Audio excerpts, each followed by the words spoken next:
আমাৰ আচলতে আজি মহাপুৰুষ মাধৱদেৱৰ ভতিমাৰ 3 নম্বৰ ভতিমা আজি আমাৰ দুভাগ ভতিমা গৈছে। মই কৈছিলো যে সেইদিনা হঠাতে এতিয়া মানে কথাটো মই পাহৰি আছিলো। লগে লগে 2 নম্বৰ ভতিমা ভাগি হেৰি কৰিলো। গতিকে আজি 3 নম্বৰ ভতিমা ভাগিহে হ'ব লাগে আচলতে, 4 নম্বৰ নহয়, কাৰণ 3 নম্বৰ ভাগি হোৱাই নাই, আজি হ'ব। গতিকে মই ভাবিছো দ্বিতীয় ভাগি ভতিমা আৰু দোহাৰিব নালাগে, নদোহাৰিলেও হ'ব। আপোনাসকলে নিশ্চয় বুজি পাইছে সেইদিনা। আৰু গতিকে আজি তৃতীয় ভতিমা ভাগি এই ভতিমাখিনিয়ে মাধৱদেৱ ভাগ হিচাপে মানে ভগৱন্ত দেৱ ভতিমাই এয়া ভগৱন্তৰ ভাগ হিচাপে তেওঁ গুণ কীৰ্তন কৰিছে নিজে, দেৱ ভতিমাই এয়া। আৰু তাৰ ভাগ বুলি ক'লে মাধৱদেৱকে ক'ব লাগিব। আৰু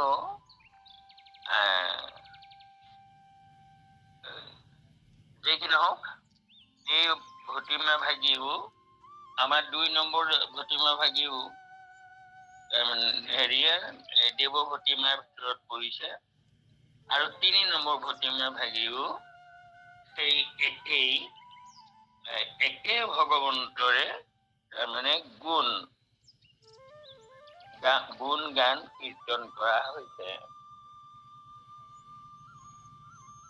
জয় জয় জীৱ সনাতন শিৱ, সুৰাসুৰ দেৱ কৰো হব সেৱ, তোহ বিনে কেৱ নাহি আন দেৱ।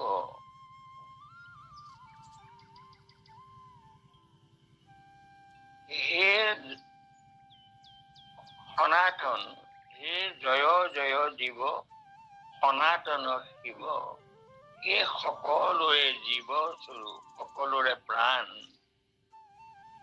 যাৰ অবিনাশী যি সনাতন শিৱ, হে মংগলময় দেৱ, সুৰাসুৰ দেৱ, সুৰ অসুৰ দেৱতাই কৰো হব সেৱ। সুৰ অসুৰ দেৱতা আৰু সুৰাসুৰ বুলি কওঁতে দেৱও সোমাই গৈছে। যে সুৰ অসুৰ সকলোৰে দেৱতা কৰো হব সেৱ, সকলোৱে যিজন দেৱতাক সেৱা কৰে, তোহ বিনে কেৱ নাহি আন দেৱ, তোমাৰ বাহিৰে অন্য কোনো দেৱতা অৰ্থাৎ সেৱা কৰিবলগীয়া দেৱতা নাই, অন্য দেৱতা নাইকিয়া নহয়, তুমি বিনে সেৱা কৰিবলগীয়া অন্য কোনো দেৱতা নাই প্ৰভু। দিনকহু নাথ জুৰি জোৰহাট, কিছু পৰ নাম তোৱা গুণ নাম, অতি অনুপাম নাহিকে উপাম, পুহি মুহে নাম ৰহু অবিৰাম। হে প্ৰভু, তুমি দিনকহু নাথ, তুমি দিন দৰিদ্ৰৰ। অৰ্থাৎ এই দিন শব্দটোৱে আমাক কি বুজায় যে আমি ভকতিৰ দৰিদ্ৰ, নাম ধনৰ দৰিদ্ৰ। গতিকে তুমি দিনৰ নাথ, তুমি দুখীয়াৰ নাথ, ভকতিৰ দুখীয়াৰ নাথ তুমি। জুৰি জোৰহাট, হাতযোৰ কৰি তোমাক কিছু প্ৰণাম কৰিছো প্ৰভু। আৰু তোৱা গুণ নাম অতি অনুপম, তোমাৰ গুণ নামৰ কোনো উপমা নাই, নাহিকে উপাম, কোনো উপমা নাই। ইমান সুন্দৰ এটা উপাম, এটা অনুপম। আৰু এতিয়া আমাক কৈছে যে নাহিকে উপাম, তোমাৰ নামৰ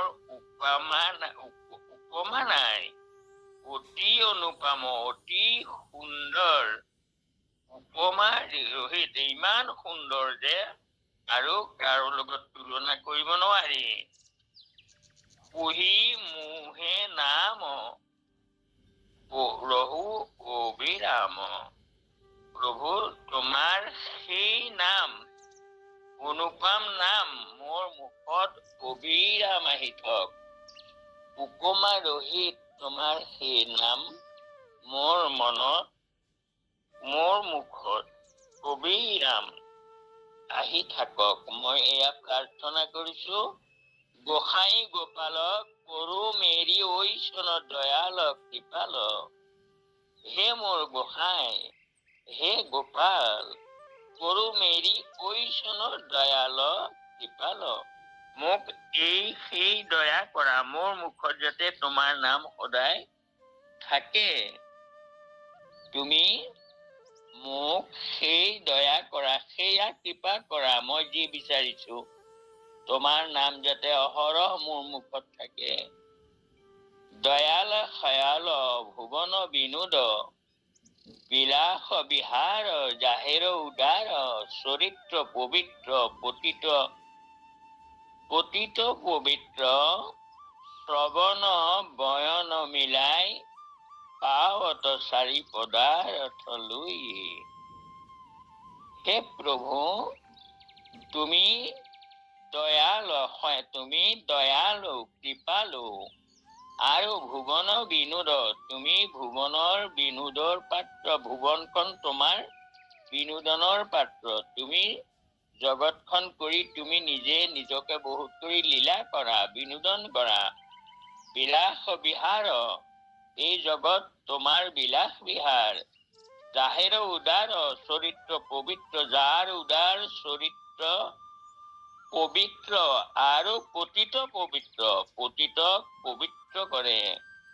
পতিত পাৱন, তাৰ মানে এতিয়া পতিত পবিত্ৰ অৰ্থাৎ যাৰ চৰিত্ৰ পঢ়ি, যাৰ চৰিত্ৰ গাই পতিত সকলো পবিত্ৰ হয়।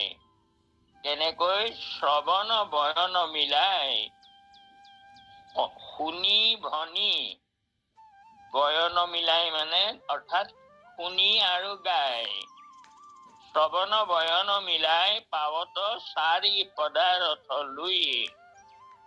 চাৰি পদাৰ্থ অৰ্থাৎ চতুৰ্বৰ্গ নামতেই সিদ্ধ হয়।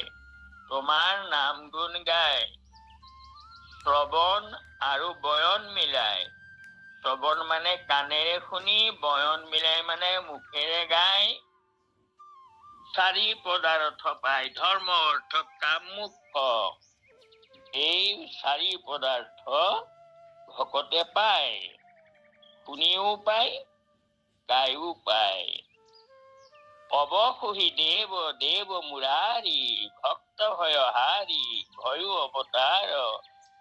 ক্ষিতি কহু ভাৰ, সয়ল উতাৰ। কয়লি গোবিন্দ যশোমতী লাল।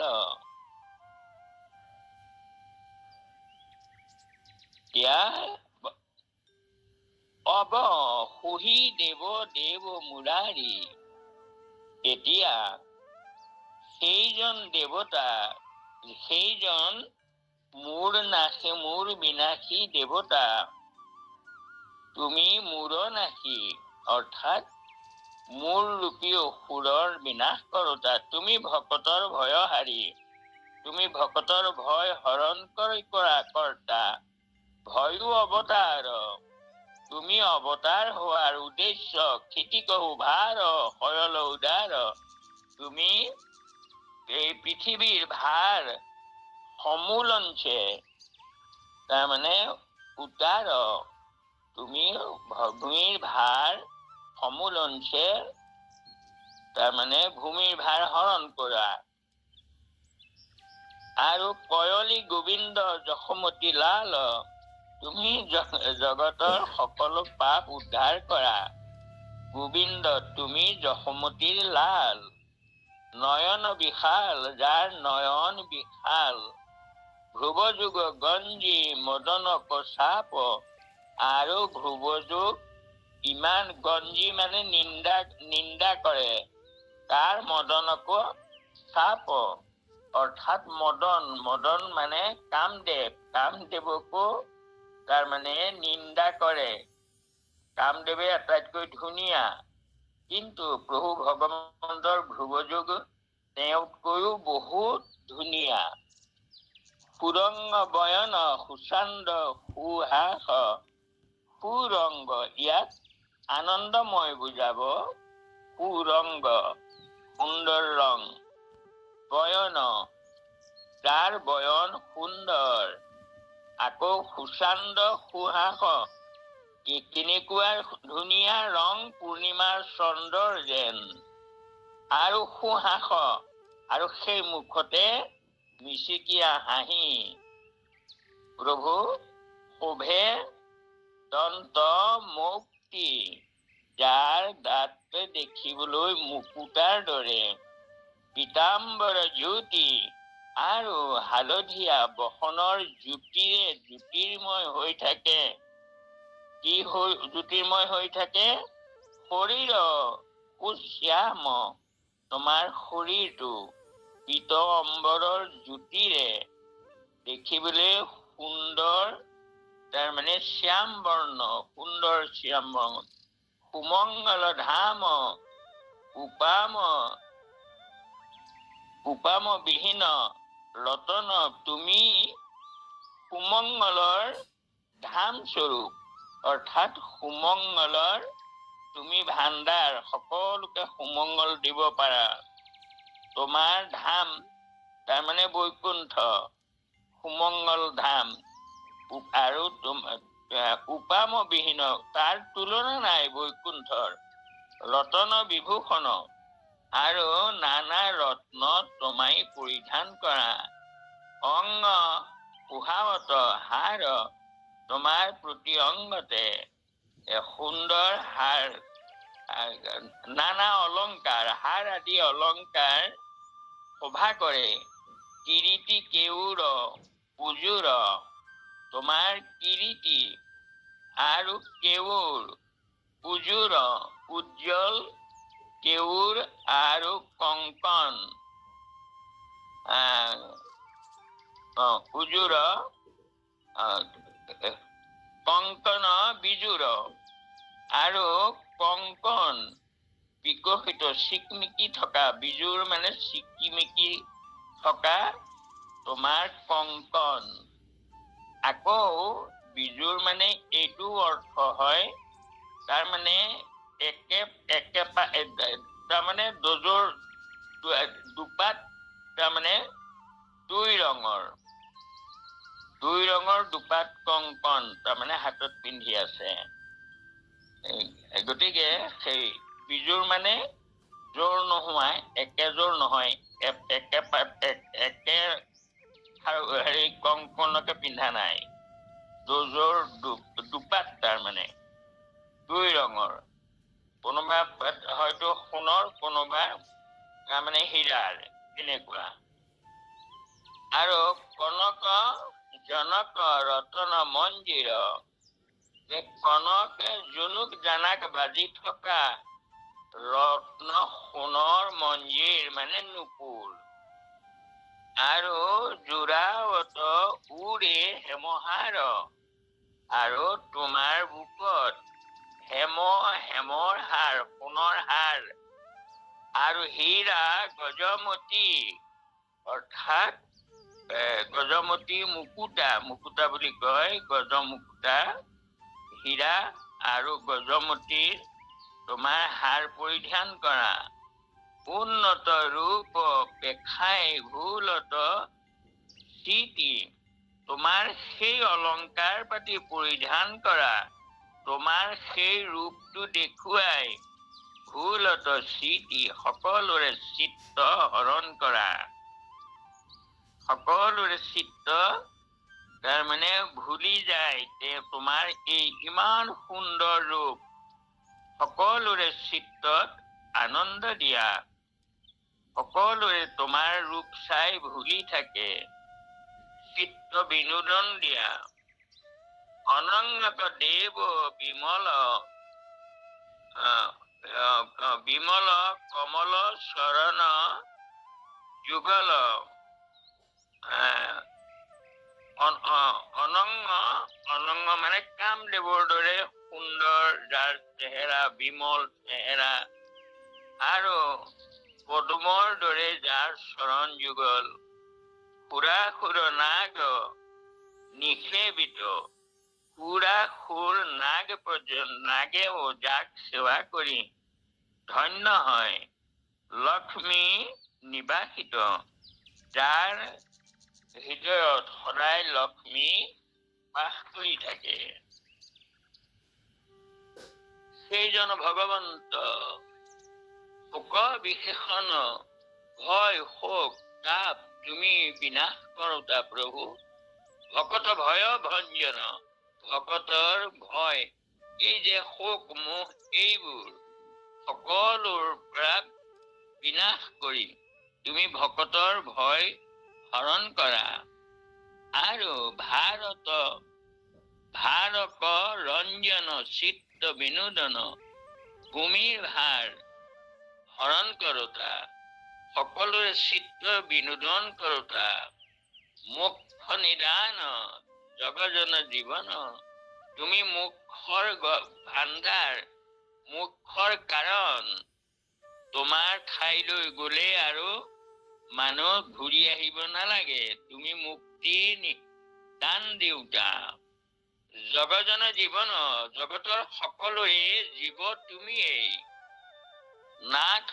তোহাৰ চৰণ কমল সংসাৰত সাৰ, হে নাথ তোমাৰ চৰণ কমল সংসাৰত সাৰ, তোমাৰ চৰণৰ বাহিৰে অন্য একো সংসাৰত সাৰ নাই, আৰু সুধা ৰসৱাস সংসাৰত সাৰ, তোমাৰ সেই চৰণ কমলৰ মধু পান কৰিবলৈ আশা কৰি কৰো মেৰি চিত্ত, মোৰ চিত্তই আশা কৰিছো চিতেৰে সৈতে তোমাৰ সেই সুন্দৰ চৰণ কমলৰ, সুধা মানে মৌ, মধু পান কৰি মোৰ চিত্ত শান্ত কৰিবলৈ বিচাৰিছো, সাৰংগ নিবাস তহু জগবাস, যাৰ হাতত সাৰংগ তাৰমানে শুৱনি কৰি থাকে,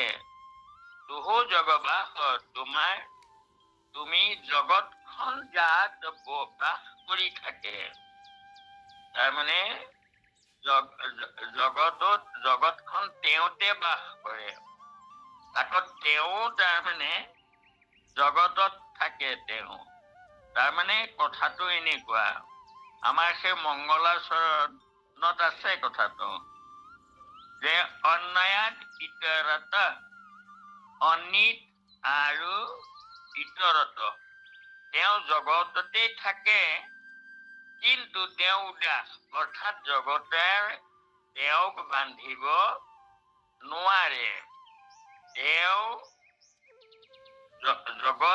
নাথাকিলে জগতে কোনেও একোৱেই কৰিব নোৱাৰে, কিন্তু তেওঁ আকৌ উদাস, জগতৰ দোষ গুণে তেওঁক নচুৱে, অৰ্থটো তেনেকুৱা, সাৰংগ নিবাস তহু জগবাস, তুমি জগতো তোমাতে থাকে আৰু তুমিও জগতত থাকা, তেনেকৈ সেই ব্ৰহ্মাই স্তুতি কৰিছিলে যে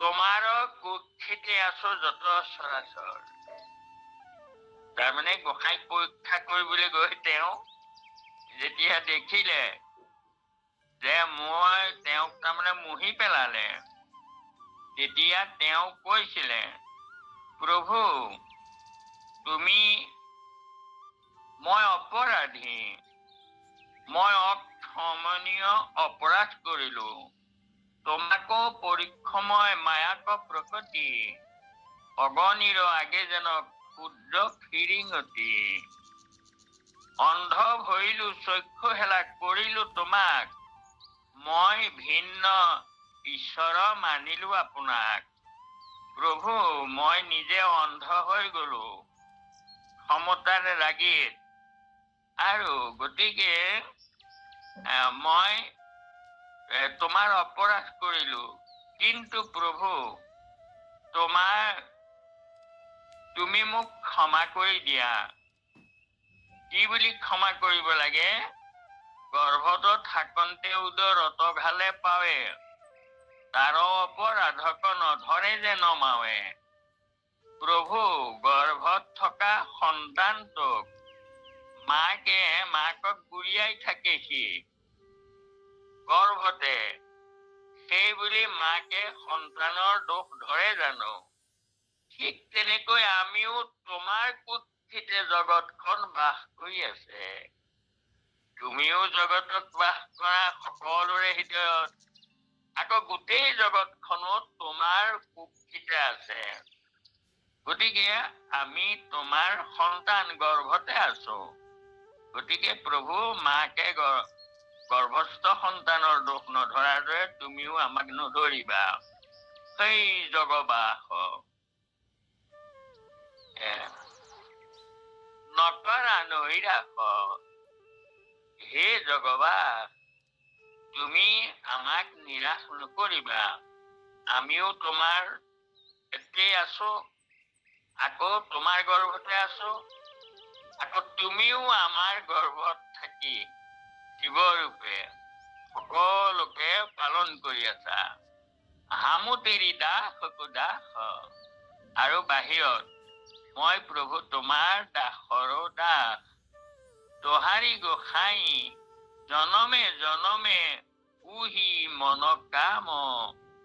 হে প্ৰভু হামুতেৰি দাস দাস তোহাৰি গোসাই। হে প্ৰভু তোমাৰ দাসৰো মই দাস, আৰু জনমে জনমে উহি মন কাম। মোৰ জনমে জনমে যিমা যতেই জন্ম নহও লাগে, মোৰ মনৰ কামনা এটাই, আৰু সেই কামনাই থাকিব জনমে জনমে। কি? কহয় মাধৱ সেৱক পাল গোপাল। মই মাধৱ, মুৰুখমতি মাধৱে কৈছো, কি হে মাধৱ, সেৱক মই তোমাৰ, আৰু কৃষ্ণ সেৱক পাল গোপাল। মই তোমাৰ সেৱকৰ পালন কৰ্তা তুমি। মই মাধৱ তোমাৰ দাস হৈছো, আৰু তুমি মোক পালন কৰা প্ৰভু। সেৱক পাল কৃপাল, হে প্ৰভু সেৱকক কৃপা কৰা, আৰু নাৰায়ণ সেৱক পাল দয়াল। হে নাৰায়ণ, তুমি মোক কৃপা কৰা, আৰু সেৱকক পালন কৰা।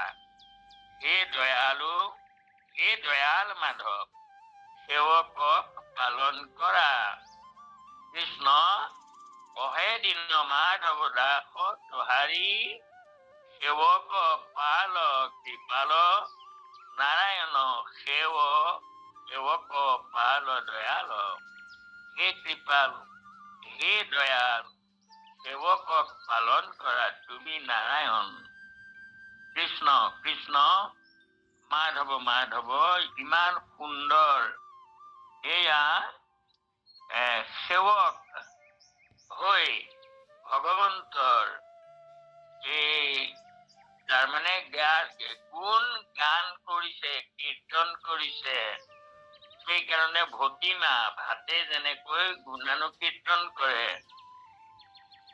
ৰজাৰ ভাতে ৰজাৰ গুণানুকীৰ্তন কৰে, আকৌ তেনেকৈ যেনেকে কুণ্ডিলৰ ভাতে আহি ৰুক্মিণীৰ গুণ গালে, আকৌ তাৰকাৰ ভাতে গৈ পেলাই কৃষ্ণৰ গুণ গালেগৈ। গতিকে সেয়া ভাত।